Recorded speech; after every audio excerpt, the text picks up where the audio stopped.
Yeah. No, and I think one of the key things is that people need to recognize there are two problems to solve. There's the outer Yeah. problem and the inner problem. And then, the outer problem we know how to solve. Like if someone's leaving the company, you open a job post. And if, Mm. I don't know, there's some kind of difficult reorg happening. Of course, you need to figure out where do you fit into that. And like there's practical things you need to do, but then the inner problem arising like an anxious mind. And Mm. if you ask, like, how do you deal with that? What do you do? And, of Mm. course, generally in society nowadays, there is an option to pop pills and like to deal with some, Mm. but, all the studies show meditation is as effective, if not more effective than any kind of treatment for depression, for example. And I would say that's definitely true of anxiety, of worry, of um, unhappiness, that if we recognize there's an inner problem going on and you Yeah. think, how do I solve this inner problem? What can I do? And generally there's things we can talk to people or we can go out in the woods and, for some people it's nature and or relax at a spa or something like we can change again, we're like manipulating the external to have a pleasant feeling in our mind, but it misses the fundamental point that we can just go into our mind and remove the unpleasant feeling. And I feel like Yeah. that's like a critical wisdom insight that everybody needs to hear and know is like Mm. you don't have to be anxious or worried. And all Right. that is a change of mind away to remove it. And then the Right. question comes, what change of mind? And that goes to where you're saying those series of meditations. And really, I think if you take any of them and really apply them to our mind, contemplate them deeply, and change our mind to those insights, it removes the unpleasant feeling that we have, the inner Yeah. problem. Yeah. That's such a good point. And you're making me remember a moment for me at work where this was happening in action. And to your point, and this is where meditation, the sitting practice also helps because it's teaching us how to sit down for like 10 minutes and not follow our mind, right? So instead of like whatever the thoughts are coming, we learn to just not follow, right? Bring the Yeah. mind back to the breath, like breathing meditation, bring it back to the breath. Mhm. I'm thinking about something else, bring it. And you just keep doing that, right? And we learn to do that. And then it's great actually at center where you're with a bunch of humans also doing that because it's just much easier to then get peaceful, right? Because there's like group energy. Yeah. But then you have that extraordinary insight of, oh, there's so much space in here. Like my mind is really big. And oh, it can get so peaceful. I just had to not follow, right? So you have that taste of like, whoa. And to me, it's literally like sitting by the ocean, sitting like in the most exquisite mountain scenery. Like that's what it feels like in meditation when you Yeah. suddenly have space. Totally. And yet all it is a space and thoughts. That's all it is. It's there all the time. It's like we have the vast Himalayas within our mind all the time, but we're stuck in our own little like area. But that's from the practical experience of, oh, there it is. And then within that spaciousness, to your point, we then start learning about states of mind that produce suffering, right? So anxiety is like subtle. Stress is, I remember once my teacher in Hong Kong, Gen Tonglam, who's amazing. They all are. I remember him saying stress is a subtle form of anger. It's like aversion. Yeah, It's like, I could see no, that. it's a mind that's going, no. Yeah. It's like, no. It's like elevator doors, like, no, right? Yeah. Something's arisen.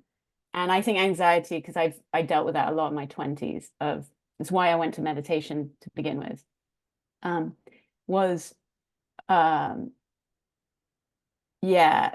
So in daily life, say at work, something's arisen and we're feeling stressed. And when you have the teaching on anger being like aversion, it's rejecting what's arising, yeah, Yeah. then you can spot it, right? And it takes a while to spot it. And so in this one example I'm thinking of, I was at work and I felt really turbulent. Something was just going on, right? And I managed wisely, I went to the parking lot and got in my car, right? And I just sat in my car and was just like, And then I remembered a line from one of Geshe Kelsang's books called How to Solve Our Human Problems. You'll know the line. It's the analogy about the thunderstorm in the sky.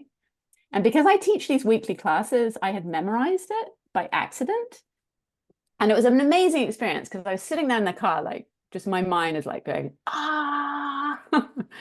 And suddenly the words started coming of like, just as there is sky, something like there's space in the vast space of the sky for a thunderstorm, so there's space in the vast space of our mind for a few unpainful, unpleasant feelings. Yeah, exactly. Something like that. And just as the thunderstorm has no power to destroy the sky, unpleasant feelings have no power to destroy our mind, right? Which is a really good example because you look at the storms nowadays, they're massive, but they can't destroy the sky. It's true, right? Yeah. Like no matter how big, like down in Florida, those storms are scary, scary storms, but not destroying the sky. Yeah, in the same way. So what happened is I was sitting in the car and this, I couldn't remember this line. And then I was like, oh, unpleasant feelings. And you name it, unpleasant feelings. And then he then says, there's a big difference between saying I am angry and unpleasant feelings are arising in my mind, Yeah. right? Yeah. There's a huge difference. So before it's like, I am angry, like I can't deal with this. I need a new job, right? You like, you're rejecting what's arising. You're identifying as being overwhelmed. I am an anxious person. That's who I am. I'm stuck. And you're spiraling, right? But then the spaciousness of meditation and then learning lines like that. And then suddenly you have to just get yourself to a quiet place somewhere at work and then let those unpleasant feelings pass. It's that easy. Yeah. To me, Yeah. that was a massive work life skill of like, you need, and I think some of the best leaders do this. Like they're very good at not showing the discomfort, Yeah. but they manage to then probably, I'm assuming, take themselves away somewhere. Yeah. Let it kind of, because the other thing is, we've got to be very careful we don't repress anger. Have you had a lot of experience repressing anger? I have. Like Yeah. incorrectly applying For sure. teachings on patient acceptance, because the Yeah. patient acceptance is the antidote to anger. So Yeah. it's like poison is anger, antidote, patient acceptance. Can you define what is patient acceptance? I Describe think it. not the thing is the opposite of patience is not accepting things as they are, wanting things to be Mm, different than they are, and then patience being accepting things as wholeheartedly, as Venerable Geshe says, wholeheartedly that's accepting right. things as they are. Yeah. Wholeheartedly. You're Yeah. happily accepting them. Yeah. Exactly. Things to your point. So unexpected news, completely changing direction for our industry, right? Yeah. Completely unexpected. One person I interviewed said how literally, you used to have 3 year plans and 5 year goals, like as a Yeah. company. And Yeah. now it's getting to the point where literally it's like, do we have a 3 month vision? Like, do we know what's coming next? And how even at that super high, which is probably more your C-suite world where you're forecasting and all this stuff, like it did used to be a lot more. You could maybe cover the ground in leather a bit more before, right? Whereas now Yeah. maybe less. So Yeah, things are so uncertain. It's hard. I mean, I think that is the job of executives is to look, 3 years out. Where's the company revenue need to be? What plans do we need to get there? And but it's so, any plans you had pre-COVID, like out the window. And yeah. then post-COVID, like things are just evolving so fast. You can set a direction, Mm, which I think, again, comes back to the understanding of impermanence. Like you can set a general direction and like really invest in where you want to go, but you just have to that mm, direction shifts so much. mm. One of the things I really like what you were saying is about like the emotion, just reminded me of the emotional maturity, right? Like good leaders who, Yeah. when they have some kind of, difficulty themselves, they have to keep it together, so to speak, to show Yeah. a good example. And that does take a degree of emotional maturity. We say emotional intelligence, like not Yeah. if you're upset by something, it's not about you in that moment. It's about the people you're leading and how do you Mm. inspire and encourage them. And I feel like I love the example you gave of just, when you had you had to go out to your car and like deal with the feeling in the mind. And I feel like, there's this concept in Buddhism about like spiritual grounds, right? It's like you've Mm. attained some level of insight and realization that's it allows you to build from there. And I do feel like that ability to see what's going on in the space of our mind and, like with emotional maturity, not like as you said, if it's like some anger or on aversion, unhappiness, not to think I am unhappy, I am angry, but to think, okay, there's aversion in my mind, there's some angry Yeah. feeling in my mind, there's some unhappiness in my mind. And that in itself, like that recognition gives us the space. It's almost like recognizing the clear blue sky is still there. Yeah. Like the Yeah. underlying peace and happiness of my mind is still there. And that's, who I am at my core, who I want to be. And I feel like that is a being able to have that space and clarity to be able to do that. And it's a skill that comes Yeah. through meditation, but that is like an achievement. And I think it's like a rung on the spiritual ladder, on the ladder Yeah. of training the mind.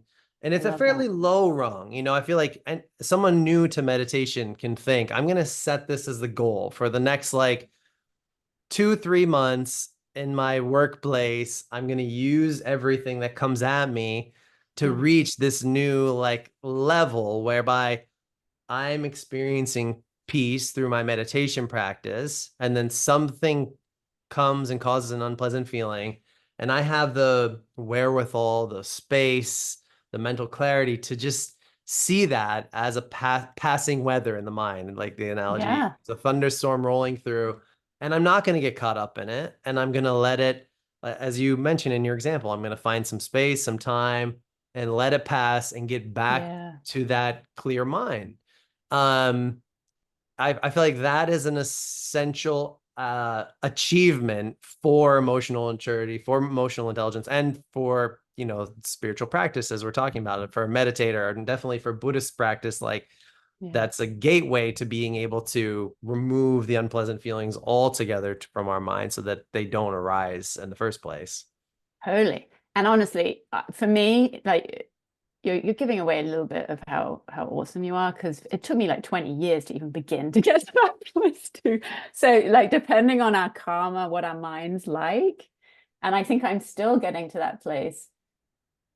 But you're bringing up and it's really fun as you were talking. I have a really fun new visual for the big sky mind. I now have an aeroplane flying through it, which is like which is maybe us in our job, right? But is it Angus Berry? Is that his name? One of your guests? Oh yeah, Angus. Yeah. I think I told you just before we press record, I watched it twice. I'm probably going to watch it again. And the others are extraordinary too. I haven't watched them all yet. But he was hitting on that of who are you, your basis of invitation, we call that in technical Buddhist language. Like, but in other words, who am I identifying with in my job? And am I identifying with my potential? um, which is blue sky mind, infinite peace and wisdom and compassion. Like that's our Buddha nature, right? That's our actual truth of our mind. And then all the passing clouds, weather storms, and whatever karma you have, how big the storms are. Mhm.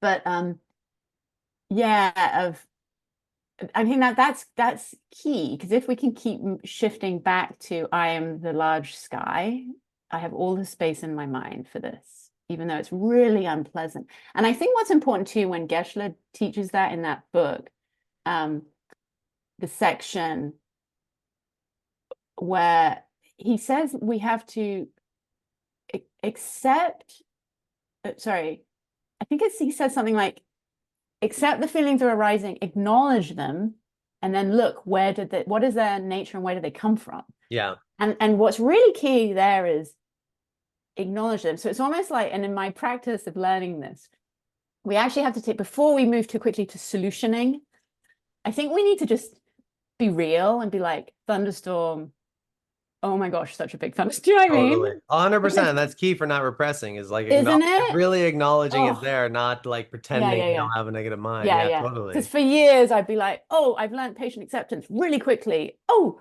I'm just going to solve it like this. But I haven't dealt with the really deep seated, like, right? Yeah. And then what, it's still bubbling, bubbling. And then one day, oh, there it is.